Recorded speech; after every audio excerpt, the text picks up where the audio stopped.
Unboxing, walkthrough and review of the Mogabi V3 electric guitar. This is a new guitar from a relatively new guitar manufacturer, and my subscribers or people who've been following for a long while may remember I reviewed a Mogabi in 2021. I'll do an update to that original guitar at the end of this video, because I think it is relevant to a company who've got no track record to show how their guitars age. For anyone who might be interested, you can download some free wallpapers or backgrounds of the Mogabi V1, and I made these from the photographs I took when I did the original review, and you can get them at www.ebooksforguitar.com. And for anybody who's completely new to Mogabi or have never seen a Mogabi guitar, it's well worth watching this video even if you're not interested in buying one, because it's anything but a normal guitar. Before we get into the unboxing, I also need to mention the fact that this was sent to me by Mogabi so I could test and review it. But as usual, I'll be completely honest because I've got no connections or affiliations with Mogabi. This guitar is a brand new model, and you can find out more about it on their Kickstarter page, and I've put the link to that down below in the description. The guitar then was sent to me directly from South Korea, and reading through the tracking information was really interesting, and surprisingly it only took about 4 days to arrive. The box isn't the sort of size or shape you'd expect to find a guitar in, but it's quite heavy.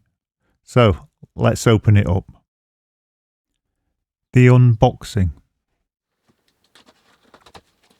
I'll speed up the unboxing part of the video, so the video doesn't go on too long and isn't too boring to watch.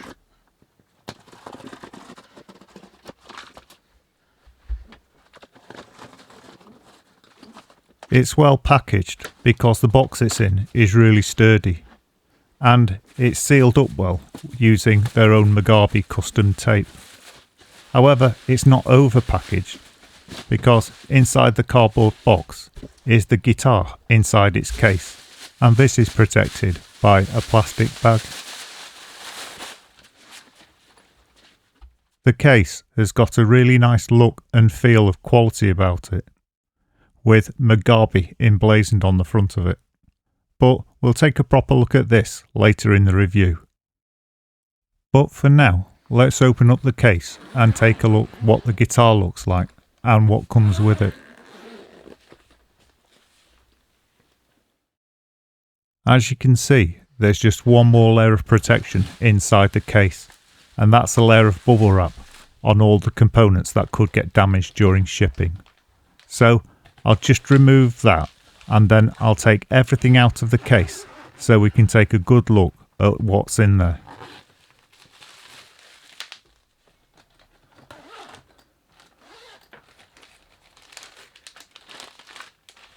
All the components of the guitar are being held in place with Velcro strips, and there's padding underneath the neck to support it.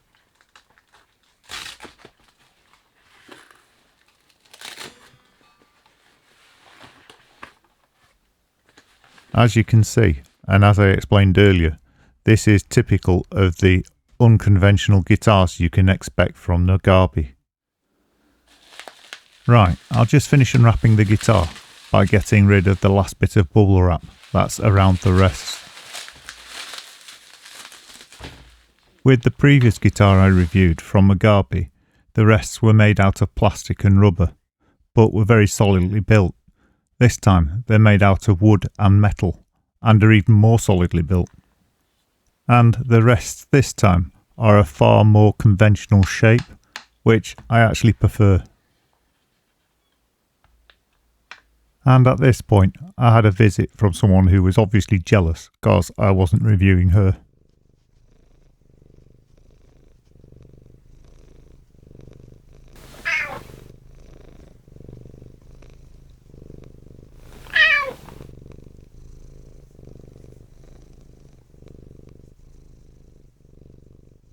Now that the pussycat's out of the way, I'll unbag the charger and then I can put the guitar on charge whilst we take a look through all the other accessories.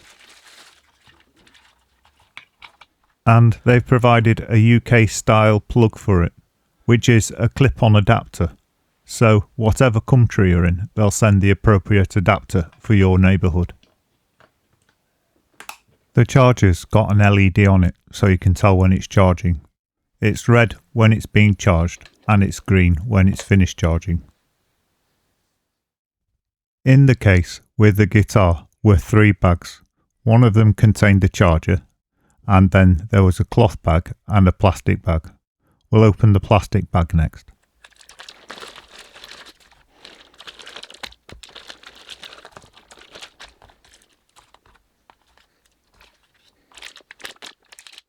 In the plastic bag is the user guide, 4 plectrums, 2 soft and 2 hard, a 3.5mm plug adapter, your warranty card, an Allen key to adjust the truss rod, and a Type-C USB lead.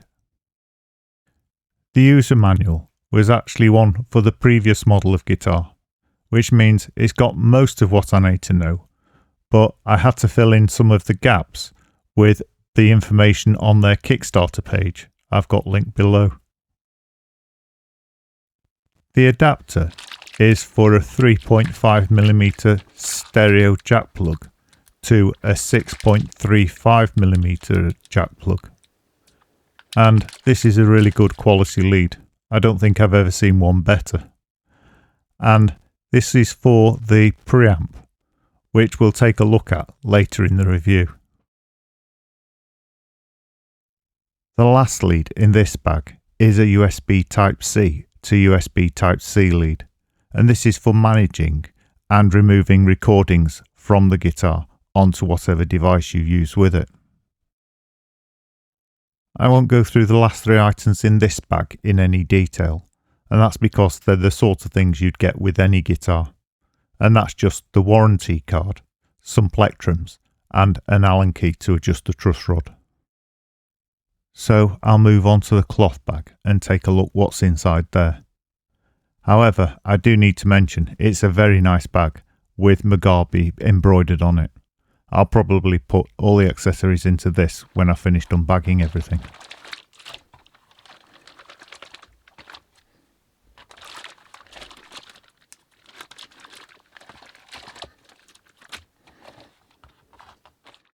Inside the cloth bag is a strap locks, and a couple of adapters to give you alternative ways to charge the guitar up. I'll take a proper look at the strap and the strap locks later in the video, but I'll open the strap now so it's ready when I'm ready to review it.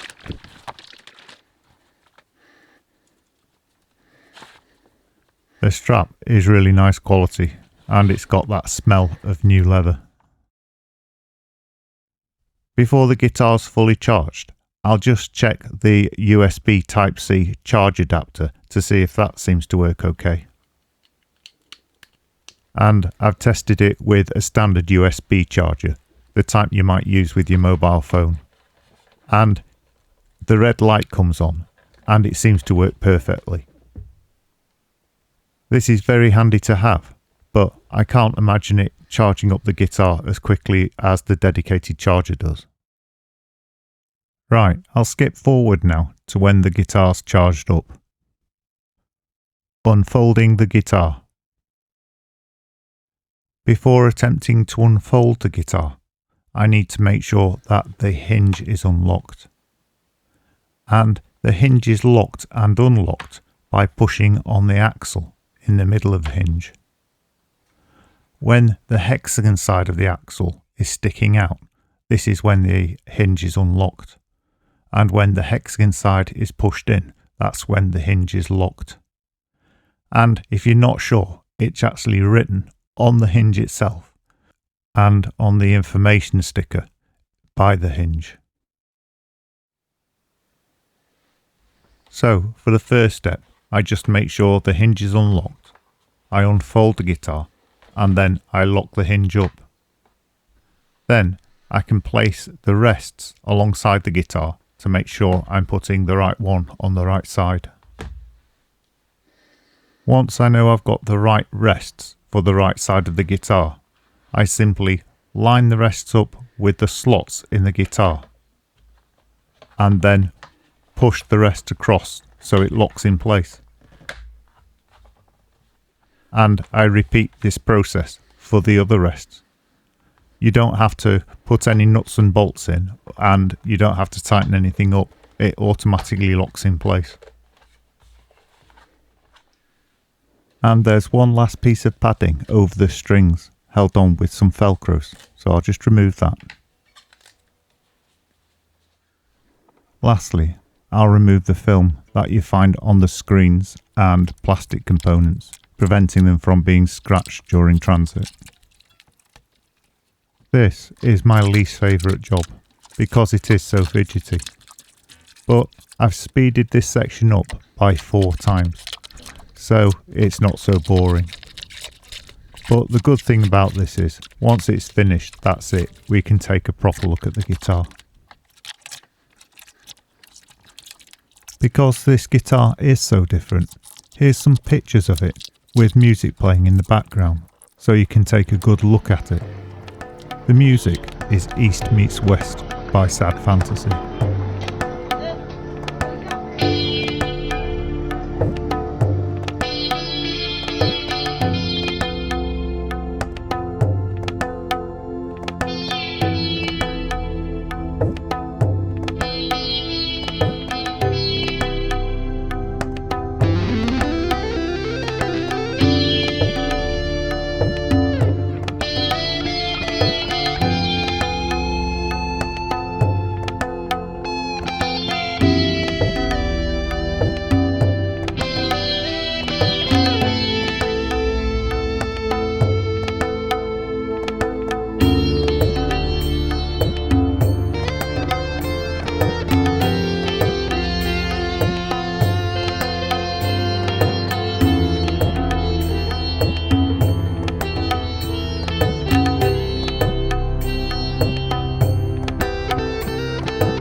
As I mentioned at the beginning, this is more than just a guitar.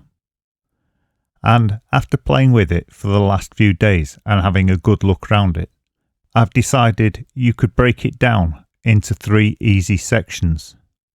And this will make it easier to review. And the 3 sections are the electric guitar, the amp and recording unit, and finally, on the back, the preamp. So let's start this review by looking at the guitar. The electric guitar. Part of the reason I decided to review this guitar in 3 separate parts is because you can treat the electric guitar just like any other guitar. And you can even play it when the rest of the instrument is off.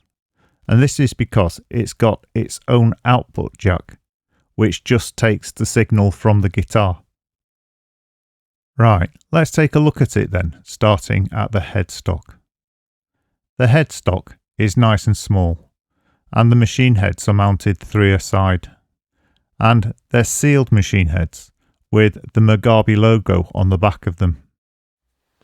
The machine heads are really nice, they're really good quality, and they've got a good tension and no loose or tight spots. And the guitar tuned up really easily and has stayed in tune.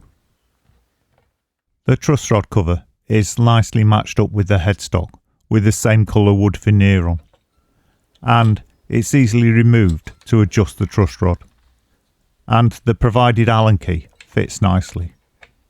However, I didn't actually have to adjust the truss rod on this guitar as it was well set up when it arrived. The nut is fairly chunky and it's a 43mm width, and it fits absolutely perfectly, which is quite surprising because it shows no signs of being manually adjusted. The fingerboard is rosewood and the frets are well inlaid. They're nice and uniform and there's no sharp bits. However, they could do with a bit of a polish, which is nothing really. And I really like the non-conventional fret markers. Importantly, the relief is good and I couldn't find any buzzing frets. The construction of the neck with the skunk stripes should make it more rigid and far less likely to warp over time. And the feel of the neck is quite chunky.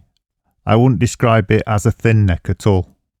However, it's not fat either. It's got a good feel in the hand. The action, or the height of the bottom E string at the 12th fret, is just over 1.75mm, and it's exactly the same on the top E string, which is well within acceptable parameters. The neck is bolted to the guitar. However, they haven't used a neck plate, and they've set back the heel of the guitar. On the heel of the guitar, between the bolts, and at the tail of the guitar, it hasn't got standard strap buttons, but they've included strap locks. And this explains why there were strap locks in the accessories. I'll open them up then now to show you them and show you how they work. Now, this is the first guitar I've reviewed where they've fitted strap locks standard in the factory, and I think that's a really nice, thoughtful touch. To fit them, you simply unbolt the bolt from the back of the strap lock using the provided tool. Then push the back of the strap lock through the hole in the strap and place the nut back on and tighten it back up. Once the strap locks are fitted on both ends of the strap, you simply click them into place onto the guitar and they'll stay firmly in place. And if you want to remove the strap, you simply pull on the button in the middle of the strap lock and it'll come away quite easily. I've put this explanation in for people who are new to the world of guitars but might want to know what a strap lock is. However, with this Mogabi strap lock, there's clear instructions if you were to buy them. Using strap locks on a guitar is a far better and safer system than just fitting the strap on as you might normally do. And this is because every time you put the strap on and remove it, you're not stretching and deforming the hole. So it's always a good solid fit. And I have to say, of all the guitars I've reviewed, this is the best strap I've reviewed. It's really nice quality. It's proper leather, but it's really soft leather, and it's really well made. Right, let's continue looking at the guitar. And looking at the body, you'll notice on the top there's a control plate. And this has got a volume and a tone control, which affect both pickups. And there's a three-way pickup selector. When the pickup selector is in the first position, it enables the humbucker pickup, which is closest to the bridge. When the selector switch is in the middle, it selects both pickups.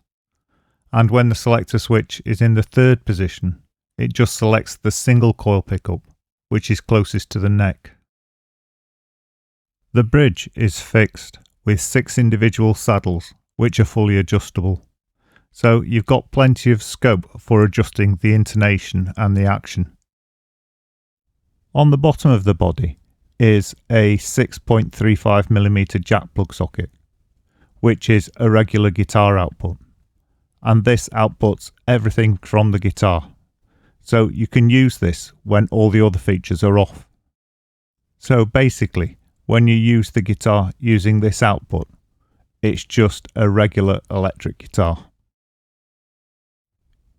Using it as a regular guitar, you could probably get whatever sound you're looking for. It's quite versatile. And I would say the pickups veer more towards the vintage sound than the modern high gain sound. The amp, speaker and recording module. To go through everything this guitar can do in detail would take hours. So what I'll do first is go through the functions so you know what each button can do and what the guitar can do. Looking at this module, the obvious place to start is with the power button. And this button has three functions: on off, sleep and volume. So to turn the unit on, I simply press the power button and hold it for a few seconds and it'll power up. And if at any point during my playing I want to put it to sleep or into standby, I just do a short press of the same control. And if you turn it, it becomes a volume control between 0 and 15. And finally, for this control, if you want to turn the unit off, you simply press in the button and hold it for a few seconds and it'll power off. The next control is the mode control, and there are three modes: guitar for playing the guitar, Bluetooth, which turns it into a Bluetooth speaker for external devices, and whilst it's in Bluetooth mode, if you do a short press of the button and turn it, you can control the volume from the unit. The third mode is Bluetooth and guitar mixed. So you can use this for example, playing along with backing tracks or writing your own music. The next button is the record control, which is the red one. And by pressing it once, it'll start recording in either guitar or mix mode. And if you press it again, it'll stop the recording. If you turn the record knob, it controls reverb, and the more you turn it, the more reverb you get. And the reverb, again, it just affects the guitar in both guitar and mix mode. The final button is the play stop button, and this allows you to play back your recordings simply by pressing it once to play the recording and press again to stop. And if you have multiple recordings in the guitar, you can turn this knob to select which recording you want to play back. To manage your recordings, you can use the USB lead, and the guitar comes on automatically when you plug in the USB Type-C, and the files are stored as M01, 02, 03, etc. So you can copy them onto other devices and edit them outside the guitar. Here's what the speakers sound like playing an MP3 from my phone using the Bluetooth connection.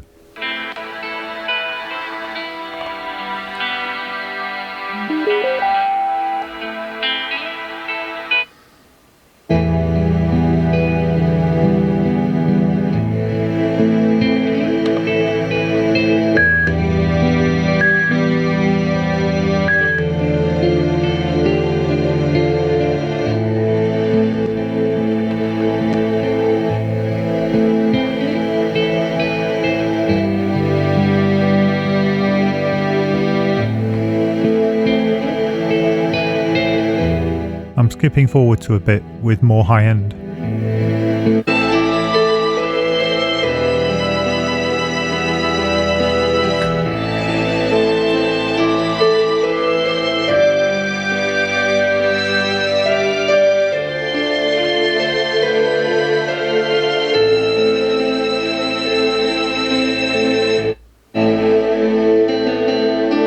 Unfortunately, the microphone in my camera isn't the best, but I can tell you the sound these speakers produce is outstanding. And I don't know how for such a small item, but the bass is really rich and deep. And if you turn it up, it'll rattle the desk. Here's some very simple tests recording the guitar with different pickups, with different tones, and with different levels of reverb.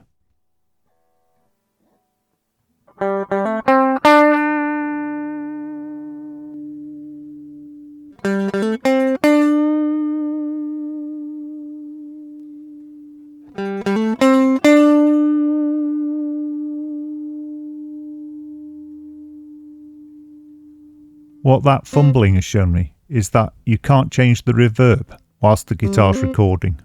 So I've had to stop the recording and start a new one.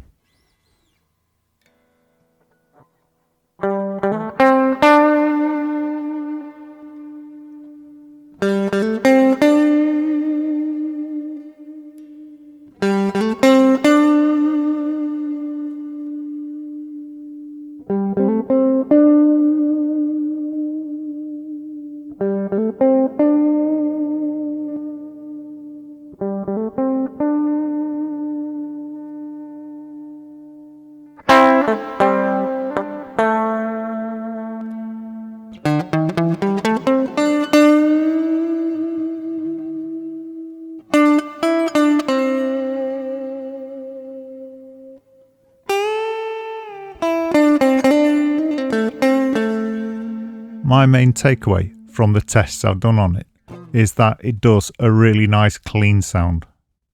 You can produce some crunch, but you really have to hammer away at the strings.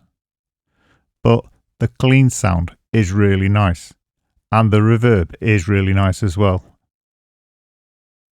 The sound quality of the speakers is really good. It's got immense depth, and compared to the version 1, this is miles ahead. It really sounds excellent. And it's really loud as well if you crank it right up. And of course, if you crank it right up, you get a bit of that crunch if that's what you're looking for. But if you want to import your recordings into a DAW later, you'd want to have the clean sound, because then you can add the effects on later using VSTs. And the sound quality it records is certainly good enough to do that with. The recording files are uncompressed WAV files that are 16-bit 48 kHz stereo. And according to the instructions, you can get about 400 songs on the internal memory of the guitar, which on this model is 32 gigabytes.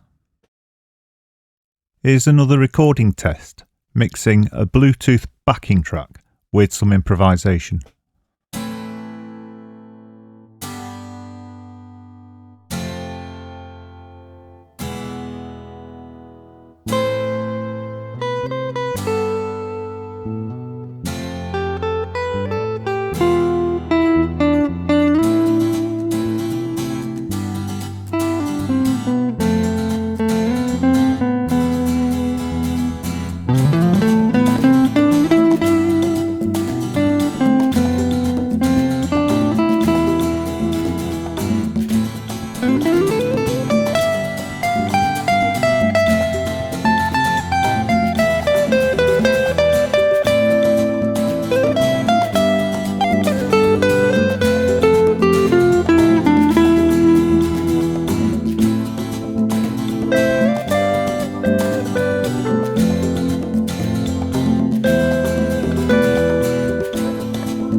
be completely clear, that recording was done by the guitar, in the guitar, using a Bluetooth backing off my phone. And then I've downloaded it to my computer and synced it with the video, so you've got something to watch. I didn't include it in the video because the video's already too long and it would have been really boring, but it took me a while to get the mix just right. Because you're directly on top of the guitar, you tend to hear that more than the speaker.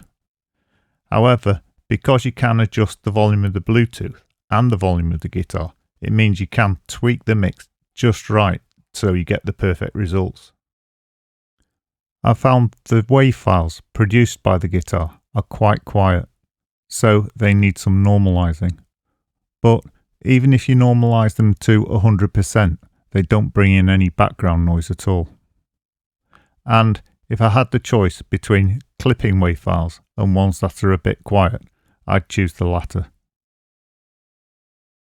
Something else I need to mention before I move on is the line out in the recorder speaker section of the guitar.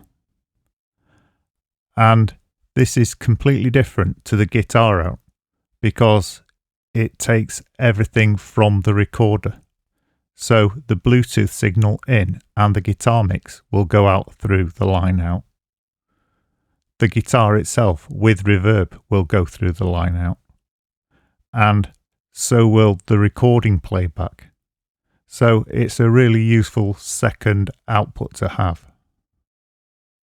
The last thing I need to look at before I conclude this review is the microphone preamp on the back of the guitar. However, I can't really test this because I don't use that kind of microphone. I have powered XLR microphones or USB, so I've got no way of really testing it. Plus the fact I've got a really awful singing voice. But I do need to mention this is what the 3.5mm jack plug adapter was for that came with the guitar. Right, I'll just take a quick look at the case and I'll fold the guitar away to see how easy it is to fold up again. The case is really nice quality with the big Mogabi written across the front of it and the logo embroidered above that. And on the back of the case there's a loop to hang it on a clothes hanger as well as two shoulder straps which are really well fixed to the case itself. On the top there's a really strong and well fitted carrying handle, and there must be about ½ an inch of padding all around the case. To make sure the guitar doesn't move around inside the case, there's neck supports, padding and Velcro loops to hold it in place, so you can move the guitar into the ideal position for how you're carrying it and what accessories you might put in the case with the guitar. It is a really good quality case. I'm guessing when they designed the guitar, they've designed it as a travelling guitar, so they've made sure it can be packed away safely. Right, I'll put the guitar away now and put it in its case to see how hard it is to do. But I'll speed this bit up and explain to you what I'm doing as I do it. The first thing then is to remove both the rests. Now I'll put the Velcro string protector on and I'll unlock the hinge and fold the guitar up. I'll just move the rests and get the case ready so I can put everything into it. Now I'll put the guitar body into the case using the neck supports and the Velcro straps to hold it into place safely. This is quite fidgety the first time you do it because you have to decide where best to put the padding and the neck supports and the Velcro straps so that the guitar is the safest it can be. I'll put the accessory bag down alongside the guitar and use one of the Velcro strips to keep it in place. Finally, I'll strap the rests in safely so they can't bang against each other. And that's it, job done.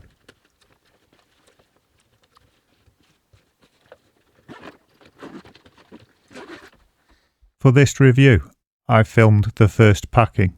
However, I've packed it away a couple of times since then, and every time it gets easier and less fidgety. Right, I'll finish up the review here, and I'll tell you my conclusions. This was a really difficult instrument to review, because it's not just a guitar, but it's not just a recording unit either. So both aspects have to be good for it to be worthwhile. And I can confidently say they are. The guitar is really good. It's got a very flat neck with very well levelled frets, with no issues with intonation or neck relief. And the pickups are really good as well, hitting that sweet spot between vintage and high gain, so that they produce a good signal, but they don't bring in any noise in the background. And the configuration of the pickups is good as well, because it gives you a good variety of sound from within the instrument. But remember, if you want a real heavy metal sound or high gain and distortion, you'd have to achieve this through external effects, as the guitar's natural state is to produce a clean sound. And the fact that you can take the output signal either directly from the guitar or from the mini amp is a stroke of genius, because it's such a simple idea, but it expands the possibilities with this instrument immensely. One of my only criticisms of the version 1 was there was a hiss in the background all the time. But this has no background noise, and the speakers produce an amazing amount of depth and warmth, and the bass can really rattle the guitar if you want it to. So I'd really recommend one of these guitars, but not if you're just looking for a guitar. This is far more than a guitar. However, if you're into writing music or you want to record your ideas as you come up with them, this is a brilliant device for that. And if you just want a guitar, you'd be wasting so much of the capabilities of the unit. Something I have to mention, because I mentioned it at the beginning, is the fact that I've got the version 1 from about 3 years ago, and it's been used quite a lot, and it's worked perfectly. It still tunes well, the wood hasn't settled in any strange ways, and mine's even taken a really bad bash. When I was taking the photographs for the screensavers, a big LED light unit fell right on the guitar, and it dinted the speaker cover, which was metal on the version 1. So I had to remove that and straighten it out as best I could, but it still got little waves in it. But even after that massive bash, the guitar works perfectly. And if I get the opportunity to buy another speaker cover for it, I will buy it so I can get it back to like new, because I really like the guitar. Something that concerns me about my old version 1 Mogabi is the batteries. It's got a good battery life still, but it still concerns me that you can't replace them. However, in this new Mogabi, the version 3, you can replace the batteries, which means the guitar could last for years and years and years, and if the batteries go, you just get new ones. To balance this review, here's some of the bad points I've found. The first one is the positioning of the output jack to the guitar. Where it is, you can't put a straight jack plug in. You have to use a 90-degree bent one.